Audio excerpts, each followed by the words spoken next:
On a normal day, public transport in Kampala is always a mess, with taxis and boarders stopping at every point, yelling for customers and congestion at its peak. The COVID-19 pandemic has, however, changed how public transport should look like in the post-COVID-19 world. Health guidelines will be priority for public transport, and the Kayola buses have come in handy. The automatic sanitizer at the entrance of the buses is an indication of the future of transport in Kampala. So the greatest thing about these Kayola buses is that they are electric. They don't use diesel or any other type of fuel. And therefore, with just a single charge through here, a single charge, you can go for about 300 kilometers and then you have to charge again. Climate change is another threat. Fossil fuels might become obsolete as other alternatives become popular. The Kayola buses are electric and won't need fuel at all.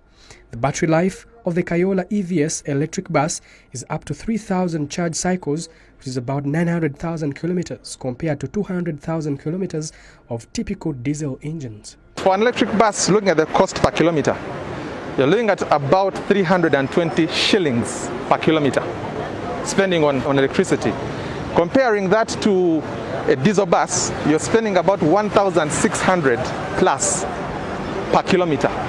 So it already creates value for the bus owner or the operator in terms of revenue generation. So there's so much local content that has been put in consideration while manufacturing these buses, right from the floor made of bamboo here in Uganda to the plastics made here in Uganda, and also some aluminium here also still made here in Uganda. And there are so many advantages that these buses have, right from having your phone charged at all times and also being able to access Wi-Fi. The current chargers that we use are able to charge this bus within 2 hours to 100%. Within an hour, you're able to deliver up to 80% of this charge. We'll be able to work to see how we can integrate charging infrastructure across the city. Production capacity is another question. Chira Motors Corporation is working with Luero Industries Limited to produce 8 buses per month before the operationalization of the Kira vehicle plant in Jinja. And we can deliver 8 buses per month immediately. With such a great innovation, the question is whether Kampala leadership can take advantage of it to bring sanity to public transport in the city or continue lamenting about the mess. Inclusivity in public transport has always been a big problem. Taxis and other buses on the road currently do not have spaces for people who are able differently.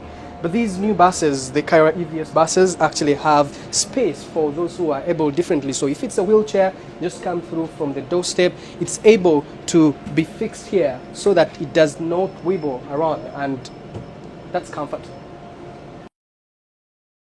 Kanara Mugume, NBS Live at 9.